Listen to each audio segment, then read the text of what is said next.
Simbora dar seguimento, então. A gente está falando, né, a respeito do exame físico. A gente vai começar, na verdade, né, falar a respeito dos cuidados de rotina em sala de parto, né? A gente vai falar o que a gente faz com essa criança, então, que tem uma boa vitalidade e não vai necessitar dos cuidados referentes à reanimação neonatal. Então, a gente passou aquele slide em que a gente mostra para vocês, né, passo a passo, os pontos que a gente vai abordar, e agora a gente vai começar a dar uma esmiuçada em cada um deles. Simbora comigo!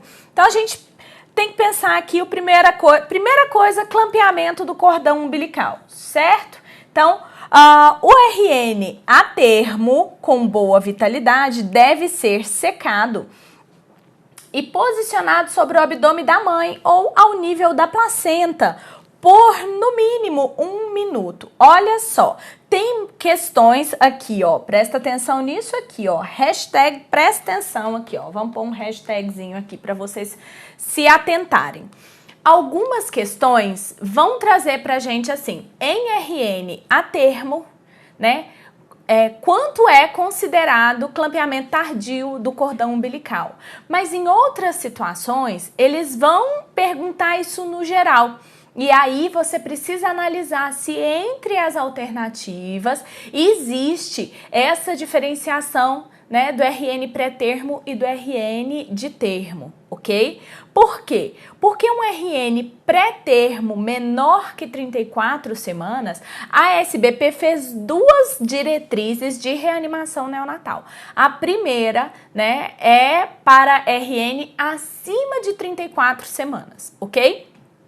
E a segunda é para RN abaixo de 34 semanas, porque esse ponto de corte de 34, né, tem a ver com os riscos envolvidos. Por exemplo, em situações de pré-eclâmpsia, né, a partir de 34 semanas, pode já ter, né, a indicação de interrupção do parto, certo?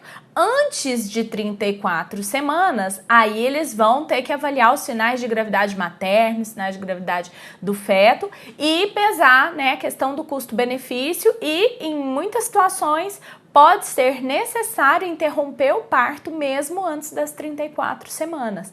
Ora, pensando que essa é uma situação que possa acontecer, né, e que você pode necessitar de interromper esse parto antes das 34 semanas, e pensando que esse RN ele tem especificações, né? Ele tem especificidades que vão ser diferentes de um RN, né, de pré-termo tardio, né, que seria de 34 semanas até 36 mais 6, e do RN, que existe essa diferença, né, do RN de termo, do RN de termo e pré-termo tardio, e vai ter, né, uma especificidade completamente diferente para o RN que seja mais prematuro, certo? Então vamos continuar aqui. Por que eu tô falando isso, gente? Porque pro RN a termo, né? Então aqui eles colocam no mínimo 1 minuto para fazer esse clampeamento do cordão umbilical. Então, clampeamento tardio do cordão umbilical para RN a termo vai ser considerado a partir de 1 minuto e até o cordão umbilical parar de pulsar. Isso vai acontecer ali por volta de 3 minutos após o nascimento, certo? A partir de então, se faz esse clampeamento. Por que isso, gente? Pra que essa onda, né? Às vezes o pessoal fala, não, humanização. Não é só uma questão de humanização. Obviamente, a gente entende, né, que o parto é uma transição complexa, né, tanto para a mãe quanto para o bebê. Uma vez eu vi uma piada, o pessoal falando que 2 bebês estavam conversando e disseram, será que tem vida após o parto? E o outro disse, não sei, ninguém nunca voltou para contar, né? Então, assim, a gente entende que existe um estresse fisiológico envolvido aqui para o recém-nascido. E o que se percebe é uma melhora nos níveis hematológicos entre 3 e 6 meses. Então, quando você permite, né, que esse bebê ainda tenha, né, que se faça esse clampeamento tardio do cordão umbilical, esse bebê acaba recebendo, né, um pouco mais desse sangue e ele tem melhores níveis hematológicos. E aí algumas pessoas já tiveram essa ideia, o seguinte, então vamos fazer o seguinte, a gente ordenha um tanto de cordão umbilical para dentro do menino, corta esse cordão e vamos pra galera, né? Só que o que se observa e as recomendações já são contrárias a essa prática de ordenhar o cordão umbilical, é que quando se fazia essa ordenha, o bebê evoluía com níveis mais elevados de icterícia, tá? De icterícia neonatal. Então, hoje não se recomenda a ordenha do cordão umbilical, certo? E sim o clampeamento tardio, beleza? Então, se o RN tiver abaixo de 34 semanas, né, ele é um pré-termo e precoce, vamos aguardar a partir de 30 segundos, tá? Então, a partir de 30 segundos já é considerado clampeamento tardio do cordão umbilical. Então, para o RN de termo, então, RN de termo a partir de 1 minuto, certo? RN pré-termo menor que 34 semanas a partir de 30 segundos a gente já considera como clampeamento tardio, certo? Agora, existe uma situação aqui que a gente vai fazer o clampeamento imediato. Em que situação? Se a circulação placentária não estiver intacta. Como assim, professora? Tem um nó verdadeiro no cordão, né? Aí, nesse caso, você já faz o clampeamento. Se o bebê tiver tido, né, um grande descolamento de placenta. Por quê, gente? A placenta, ela conectada na mãe, as trocas gasosas, elas são feitas pela placenta. Se tem esse descolamento, o bebê fica ali, né, e ele não vai ter essa respiração adequada. Então, se o bebê não iniciar a respiração, né? Então, clampeia o cordão e passa para reanimação. Se tiver alguma alteração na circulação placentária, né, a gente também já tem essa indicação de corta o cordão umbilical e vambora, meu filho, bora viver, tá? Então, vamos lá. Se essa circulação, então, não estiver intacta ou se o RN não iniciar respiração, então, esse clampeamento deve ser imediato. A gente fixa, então, o clamp a uma distância de 2 a 3 centímetros do anel umbilical, envolvendo esse coto em álcool, né, com uma gase em álcool etílico ou clorexidina alcoólica. E se o RN for de extremo baixo peso, aí é utilizado o soro fisiológico 0,9%, certo? Agora, gente, não precisa depois, né, nos curativos do cordão, né, do coto, do cordão umbilical, não precisa deixar essa gase. Depois se recomenda, né, limpeza com álcool a 70% e ponto final, tá joia? Então, aqui, ó, é importante verificar a presença de 2 artérias e uma veia umbilical. Porque a existência de artéria umbilical única pode estar associada com anomalias congênitas, certo? Agora, olha isso aqui, ó, que a gente tirou. Aqui é do manual de atenção à saúde do recém-nascido, né, guia para profissionais de saúde. E agora aqui a gente vai complementar, né, com o que dizem as diretrizes nacionais de assistência ao parto normal de 2017, que é o material mais atual, né? Então, realiza-se o clampeamento do cordão umbilical entre 1 a 5 minutos ou de forma fisiológica quando cessar a pulsação, exceto se houver alguma contraindicação em relação ao cordão ou necessidade de reanimação neonatal, ou seja, né, se você tiver um prejuízo da circulação placentária ou se o bebê, né, não iniciar a respiração. Por quê? A gente vai indicar reanimação neonatal em que situação?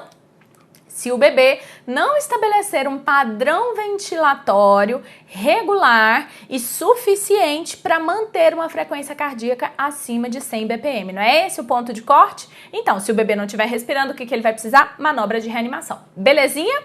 Então, agora a gente vai falar a respeito da prevenção da oftalmia gonocócica, né? Então, é necessário fazer a prevenção da oftalmia no recém-nascido e aqui nós vamos pedir para vocês muita... A pessoa não sabe falar e escrever, eu sempre digo isso. Muita atenção. Muita atenção aqui, por favor. Por quê? Porque as diretrizes nacionais de atenção ao parto normal mudaram a recomendação da prevenção de oftalmia gonocócica, né? O que se fazia antes? A nossa aula anterior dizia isso, né? Nasceu o bebê, o que a gente faz? Aplica nitrato de prata, 1%, uma gota em cada saco lacrimal, certo? Só que agora as novas diretrizes de atenção ao parto normal mudaram. Então, assim, não é de imediato, não é o mesmo produto e a gente vai ver isso aqui agora.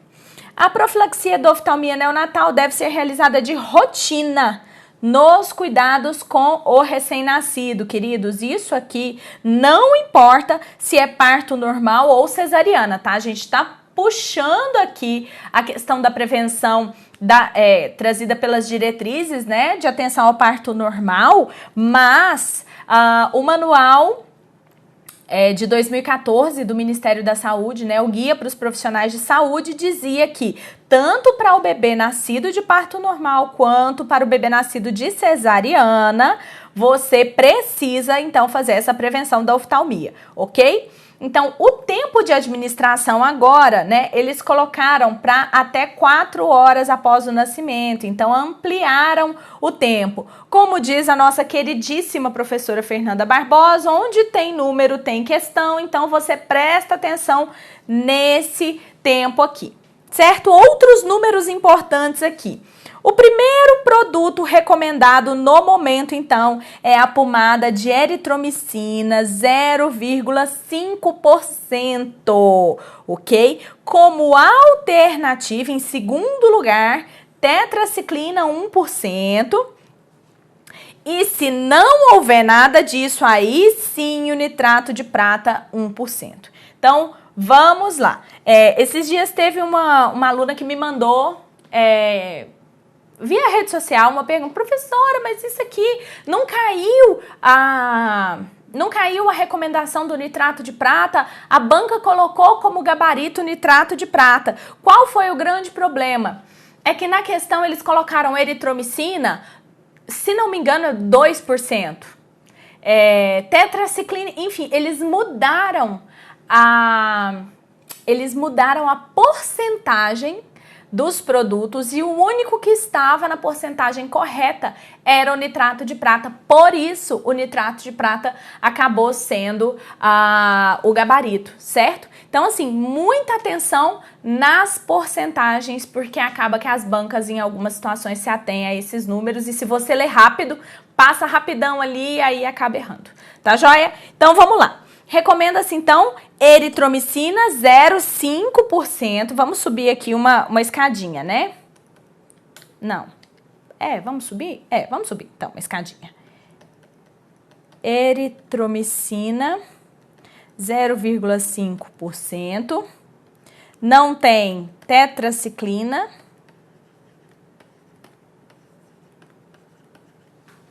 Qual que é a porcentagem? 1%. Não tem nitrato de prata. De pata não, né? De prata 1%, ok? Então, eritromicina 0,5%, tetraciclina 1%, nitrato de prata 1%, sendo que a última opção é o nitrato de prata, ok? Então, qual é o tempo de fazer isso? 4 horas após o nascimento. Antropometria, então, né? Homem, metria, medidas. Então, a gente vai fazer, né, um exame físico simplificado ali, incluindo peso, as principais medidas, né? Peso, comprimento, perímetro cefálico, torácico e abdominal. Então, se faz um exame físico sumário, tá? Ali no momento da admissão em sala de parto, né? Faça um exame físico sumário. Depois, né? Aí sim, dentro de 12 horas, esse bebê tem que passar, né, por um exame físico completo. Mas nesse primeiro momento, né? Você não tem como fazer todos os exames com o bebê em cima do abdômen materno, né? Naquela primeira hora em que não deve haver separar. Enfim, já não dá para fazer um exame físico completo nessas situações.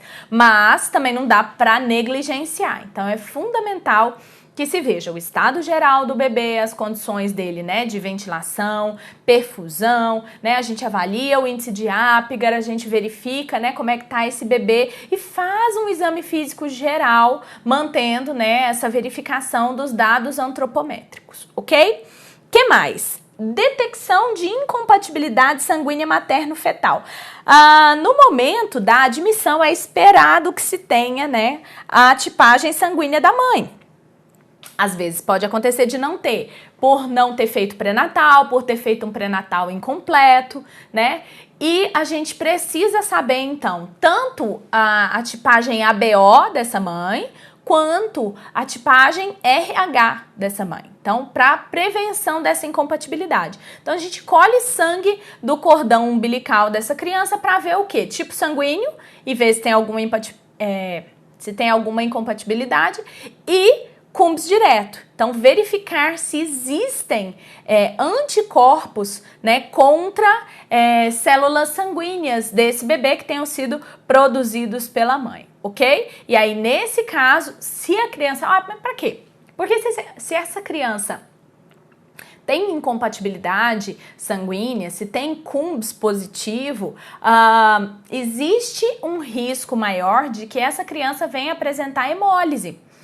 E aí, se ela apresenta uma hemólise exagerada, o fígadozinho lá, né, novinho, pequenininho, não consegue processar essa quantidade de hemoglobina que é liberada e isso se transforma, né, na icterícia neonatal, que a gente vai ver direitinho um pouco mais pra frente. Mas enfim...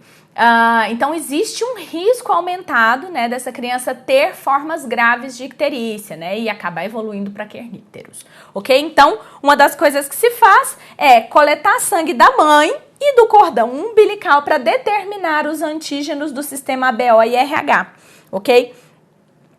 Muitas vezes eles colocam, né, o Ministério preconiza que não é feito CUMBS direto de rotina, mas, por exemplo, no serviço que eu trabalho, é feito, porque já colheu o sangue do neném mesmo, né, e aí acaba fazendo o CUMBS direto. No caso de mãe RH negativo, aí se faz pesquisa de anticorpos anti-D por meio de CUMBS indireto na mãe e CUMBS direto no cordão umbilical. Tá? Então, assim, CUMBS direto, o Ministério só recomenda para o caso de a mãe ser RH negativo. No serviço em que eu trabalho, faz-se de todo mundo, ok? Então, continuemos. Agora, a gente vai falar sobre a prevenção do sangramento por deficiência de vitamina K.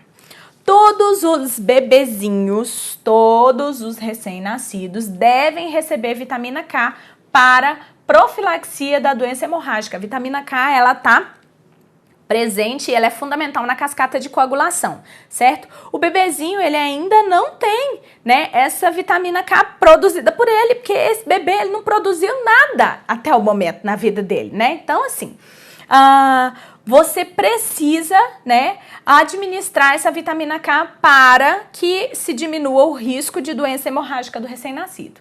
A vitamina K, então, vai ser feita, né, por via intramuscular na dose de 1 miligrama, certo? Então, vitamina K 1 miligrama IM, tá?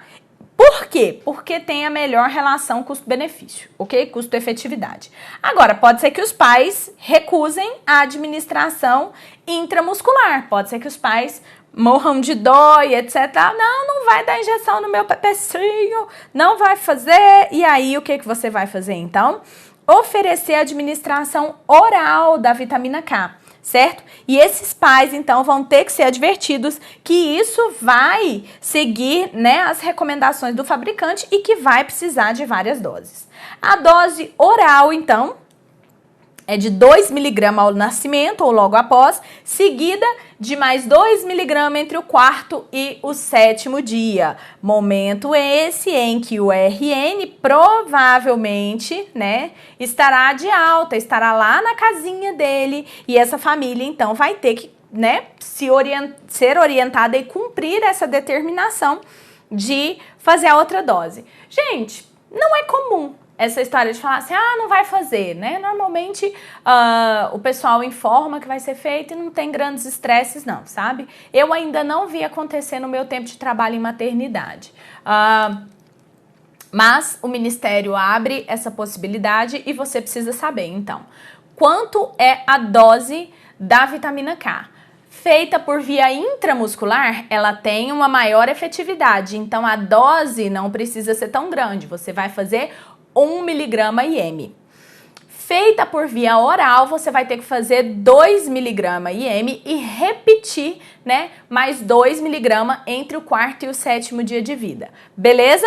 E para recém-nascidos em aleitamento materno exclusivo, além das recomendações para todos os bebezinhos, ainda se recomenda uma dose via oral entre, né, ali após 4 a 7 semanas de vida, por conta de esses níveis de vitamina K serem, né, variáveis no leite materno e o bebezinho ter uma produção endógena inadequada. Então, o que acontece? Ele não consegue produzir o suficiente, a dosagem no leite materno pode sofrer oscilações, então, em torno de 4, 7 semanas, esse bebezinho deve tomar uma suplementação, né, com a vitamina K, mesmo que ele tenha tomado intramuscular. Ok?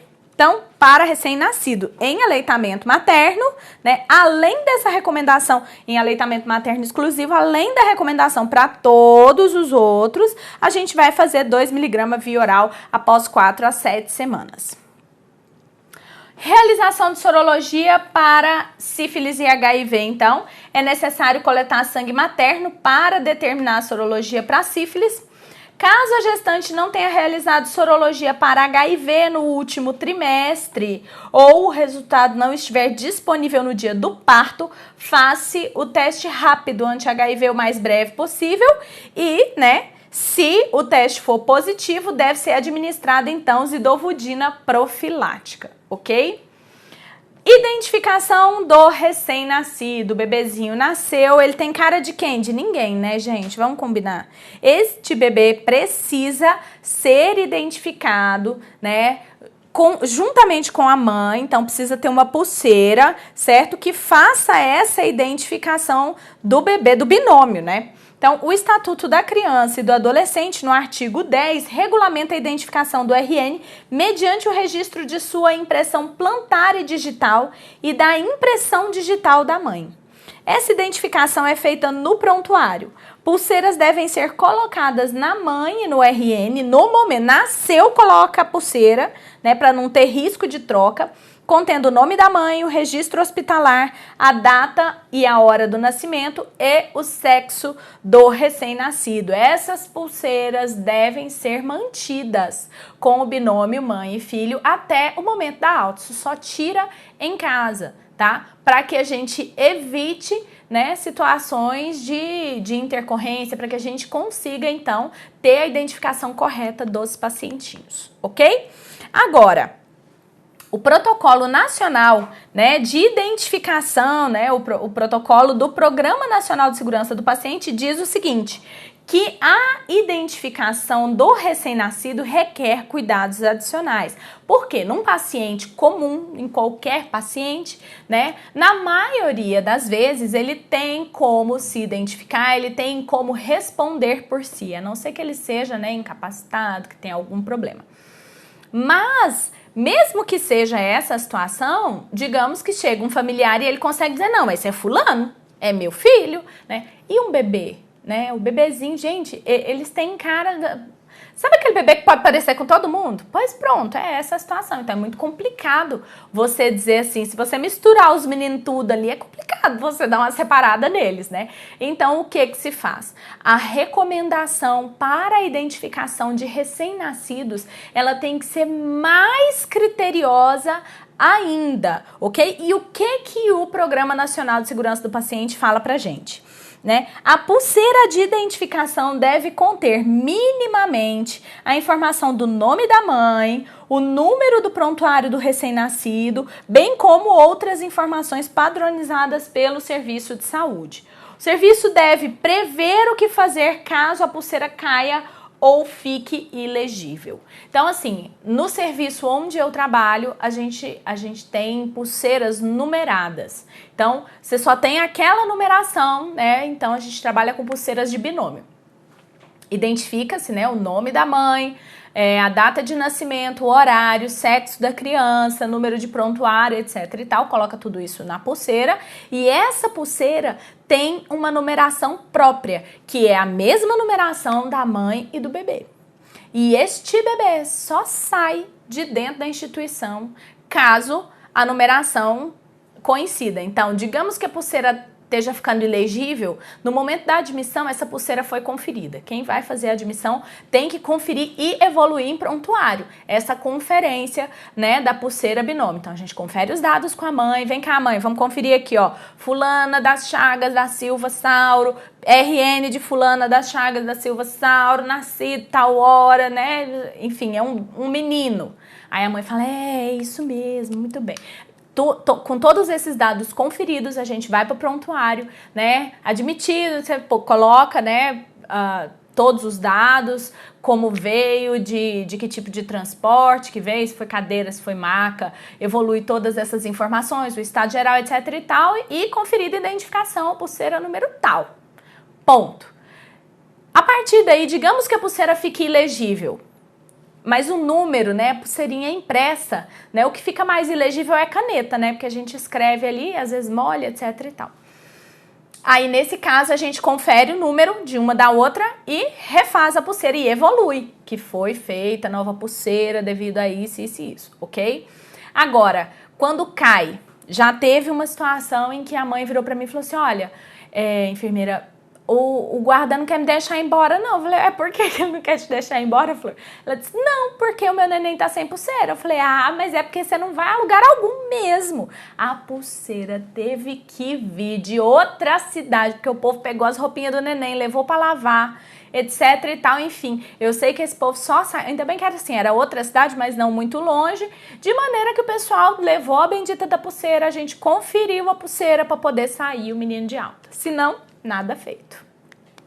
Aí pode ser necessário, Deus me livre e guarde, né? Até teste de DNA, enfim. Então, é uma situação para a gente cuidar muito. Ao nascimento, então, a gente avalia as condições do recém-nascido, especificamente frequência cardíaca, respiração e tônus, certo? Então, o bebê tá respirando ou chorando, né? Ele tem tônus em flexão, ele é de termo, né? Então, essas são as 3 perguntas que a gente vai fazer e a gente vai verificar a necessidade de manobras de reanimação por esse binômio aqui, né? Respiração e frequência cardíaca. No sentido de determinar se a ressuscitação é necessária de acordo com as diretrizes reconhecidas de reanimação neonatal, no caso, as que nós estamos utilizando é da Sociedade Brasileira de Pediatria, sendo que a última publicação deles a respeito foi em 2016, ok? Todos os profissionais que prestam cuidados diretos no nascimento devem ser treinados em reanimação neonatal de acordo com diretrizes reconhecidas de reanimação neonatal. Em todos os locais de parto. Por que a gente está falando aqui todos os locais de parto? Isso aqui é das diretrizes nacionais de atenção ao parto normal. Em todos os locais de parto, porque poderia ser casa de parto, certo? Maternidade, né?